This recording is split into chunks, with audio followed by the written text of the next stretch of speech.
السلام علیکم۔ آج ہے اتوار، مارچ کی 8 تاریخ۔ آج کی بڑی خبروں میں سب سے پہلے بات کریں گے ایران اسرائیل جنگ کی، جہاں سے چونکا دینے والی خبریں سامنے آ رہی ہے۔ جی ہاں دوستو، مشرقی وسطی میں ایران اور اسرائیل کے درمیان جنگ شدت اختیار کر چکی ہے۔ تازہ اطلاعات کے مطابق اسرائیل نے تہران کے قریب مہرآباد ایئرپورٹ اور آئل سٹوریج تنصیبات پر فضائی حملے کیے ہیں۔ اسرائیلی فوج کا کہنا ہے کہ ان حملوں میں پاسداران انقلاب کے استعمال میں آنے والی فوجی تنصیبات کو نشانہ بنایا گیا۔ اس جنگ کے دوران اسرائیل اب تک ایران میں ہزاروں فضائی حملے کر چکا ہے، جبکہ ایران بھی میزائل اور ڈرون حملوں سے جواب دے رہا ہے۔ اس کشیدگی کے دوران ایران نے دعویٰ کیا ہے کہ اس نے خلیج فارس میں ایک آئل ٹینکر کو نشانہ بنایا۔ یہ واقعہ دنیا کی اہم ترین تیل گزرگاہ آبنائے ہرمز میں پیش آیا، جہاں سے دنیا کی تقریباً 20% تیل سپلائی گزرتی ہے۔ ماہرین کے مطابق اگر یہاں کشیدگی بڑھتی ہے تو عالمی تیل کی قیمتوں میں بڑا اضافہ ہو سکتا ہے۔ اس دوران ایک چونکا دینے والی خبر سامنے آئی ہے، جس میں امریکی ذرائع کے مطابق روس نے ایران کو ایسی معلومات فراہم کی ہیں جو ممکنہ طور پر امریکی فوجی اہداف کو نشانہ بنانے میں مدد دے سکتی ہے۔ روس اور ایران کے درمیان اس ممکنہ تعاون نے عالمی سطح پر تشویش پیدا کر دی ہے، کیونکہ اس سے یہ جنگ عالمی طاقتوں کے ٹکراؤ میں بدل سکتی ہے۔ اسی دوران ایران کے صدر مسعود پزشکیان نے امریکہ کے اس مطالبے کو مسترد کر دیا ہے کہ ایران غیر مشروط ہتھیار ڈال دے۔ انہوں نے کہا کہ ایران دباؤ میں نہیں آئے، البتہ انہوں نے خلیجی ممالک سے معذرت بھی کی اور کہا کہ ایران آئندہ ان ممالک پر حملہ نہیں کرے گا جب تک وہاں سے ایران پر حملہ نہ کیا جائے۔ دوستو، اس جنگ کے اثرات صرف مشرقی وسطی تک محدود نہیں رہے، بلکہ عالمی تجارت، توانائی کی سپلائی اور سمندری راستوں پر بھی اس کے اثرات بڑھ رہے ہیں۔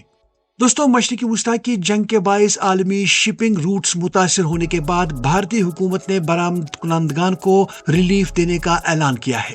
Directorate general of foreign trade نے مختلف اسکیموں کے تحت ایکسپورٹ اوبلیگیشن کی مدت میں توسیع کر دی ہے، تاکہ کاروباری ادارے اپنی ذمہ داریاں پوری کر سکیں۔ اب بات کرتے ہیں جموں کشمیر کی بڑی خبروں کی، جس میں سب سے پہلے جہلم میں پانی کی سطح کے بارے میں بات کریں گے۔ جی ہاں دوستو، کشمیر میں غیر معمولی گرم موسم کے باعث دریائے جہلم میں پانی کی سطح خطرناک حد تک کم ہو گئی ہے۔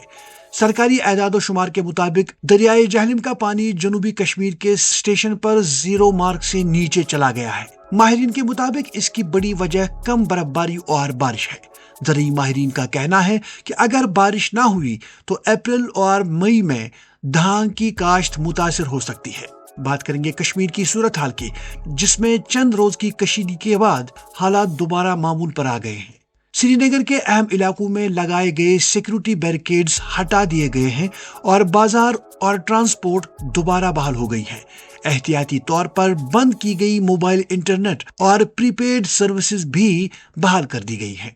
ادھر جموں کشمیر کے وزیر اعلیٰ عمر عبداللہ نے ایران کے معاملے میں ہونے والے احتجاج کے دوران گرفتار افراد کی رہائی کی وکالت کی ہے۔ انہوں نے کہا کہ جیسے ہی حالات مزید بہتر ہوں گے، وہ لیفٹیننٹ گورنر سے گرفتار نوجوانوں کی رہائش کی درخواست کریں گے۔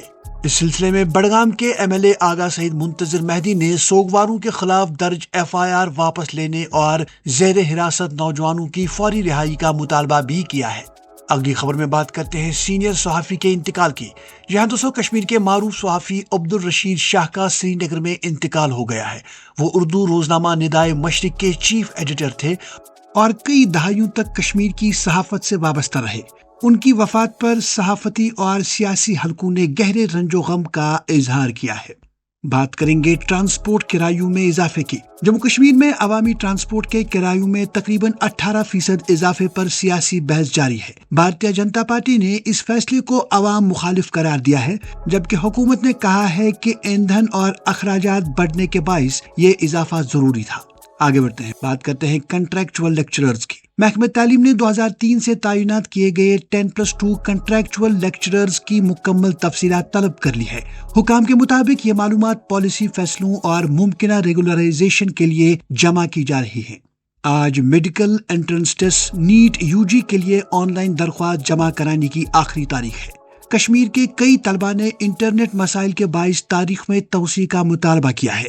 اور آخر پر یہ خبر کہ نئی دلی میں بھارت اور برطانیہ کے درمیان گرین ہائیڈروجن کی حفاظت اور معیار سے متعلق ایک اہم کانفرنس منعقد ہوئی۔ یہ کانفرنس بھارت کے نیشنل گرین ہائیڈروجن مشن کے تحت ہوا، جس کا مقصد صاف توانائی کے شعبے کو فروغ دینا ہے۔ ماہرین کے مطابق گرین ہائیڈروجن مستقبل کی توانائی کا اہم ذریعہ بن سکتا ہے۔ تو ناظرین، یہ تھیں آج کی بڑی خبریں۔ اگر آپ چاہتے ہیں کہ آپ تک ہر روز اسی طرح سے بڑی خبریں پہنچے تو چینل سبسکرائب ضرور کریں۔